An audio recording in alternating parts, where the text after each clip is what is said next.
Salut les Mustangers. Bon, le moteur est terminé. Il tourne rond, tout va bien. Du coup, j'ai décidé à passer à la carrosserie et de faire exactement la même chose que le moteur, c'est-à-dire tout refaire. J'ai eu tellement de surprises que je me suis dit, allez, je me lance. Et voilà ce que ça donne. Le sablage a donc commencé et je m'aperçois que la voiture a déjà été restaurée. On aperçoit une petite soudure de brasure, comme vous le voyez sur la photo.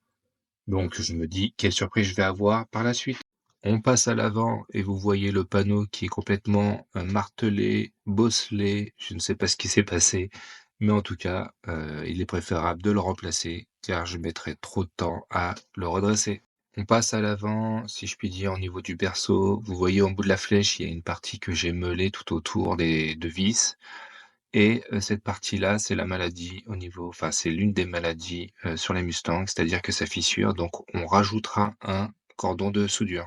Rien à signaler à ce niveau-là, mis à part qu'il y aura un peu de redressage à faire. Nous sommes ici sur la partie avant gauche. Comme vous l'avez vu sur la première photo, il y a aussi une brasure. C'est plus ou moins bien fait. Bon, il reste juste à fignoler un petit peu avec les soudures. Je pense que le panneau où il y a la grille de ventilation a été remplacé. C'est plus ou moins bien fait, donc rien à signaler de ce côté-là. On passe à l'arrière et on peut voir que c'est très rouillé. C'est encore l'un des défauts de la Mustang. Bon, tout le panneau arrière sera remplacé. On voit ici l'une des parties du panneau arrière, notamment où il y a les brasures qui se raccordent à l'aile arrière droite. Tout ça sera remplacé. Il existe des patchs, c'est ça l'avantage sur les Mustangs, il existe tous les patchs, enfin pratiquement tous les patchs, donc pas besoin de se refaire des morceaux à l'ancienne. Au niveau du coffre, on peut voir qu'il y a pas mal de rouille.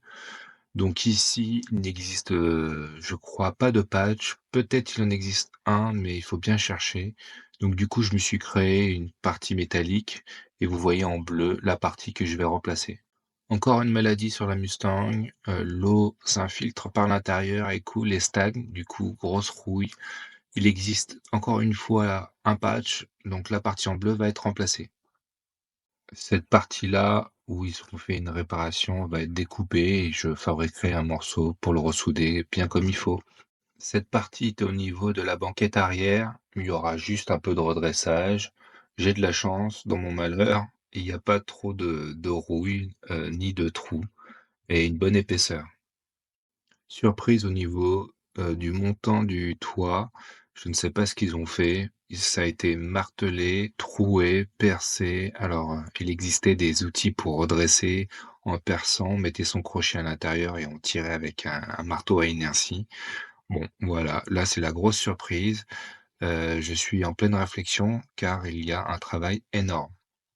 Idem de ce côté-là, sur la partie arrière gauche, on peut voir qu'il y a des trous. Là, je suis persuadé qu'ils ont mis un outil à inertie pour redresser la carrosserie. Du coup, tout ça a été recouvert de mastic, donc j'ai pas mal de boulot de ce côté-là. Sur la partie du toit, vous ne voyez pas très bien sur la photo, mais tout est bosselé. J'ai une très grosse réflexion à savoir si je vais remplacer le toit, car il y a énormément de travail de redressage. Donc, vais-je remplacer ce toit-là? Je me tâte. Vous verrez aussi par la suite, donc à l'avant, c'est rouillé, percé, d'où mon choix de remplacer ce toit. Il y a vraiment trop de travail et le résultat sera pas forcément au rendez-vous. Donc, je me lance, je cherche une donneuse. Au niveau des ailes avant, on découvre, une petite, ouverture. Ils ont comblé ça avec, du mastic, à croire que les Américains, ils adorent ça. Il faudra que je fasse une réparation aussi au niveau des ailes avant, le bout des ailes avant. Je ne sais pas ce qui s'est passé à ce niveau-là, mais bon, sinon dans l'ensemble, tout est correct. Sur la porte gauche, tout va bien, elle est en bon état, le sablage a permis de voir que tout allait bien. La portière droite, il y aura des petits trous à, boucher à ce niveau-là, mais sinon dans l'ensemble, tout est nickel. Ça y est, j'ai craqué, j'ai trouvé ma donneuse, j'ai pu découper mon toit, il est nickel. Après sablage, je vais pouvoir le remonter et voilà ce qu'il me reste à faire. tout le remontage, tous les petits travaux, de bouchage de trous, de patch ont été effectués. Maintenant, le plus gros, ce sera de remonter le toit et de commencer à passer l'après pour la peinture.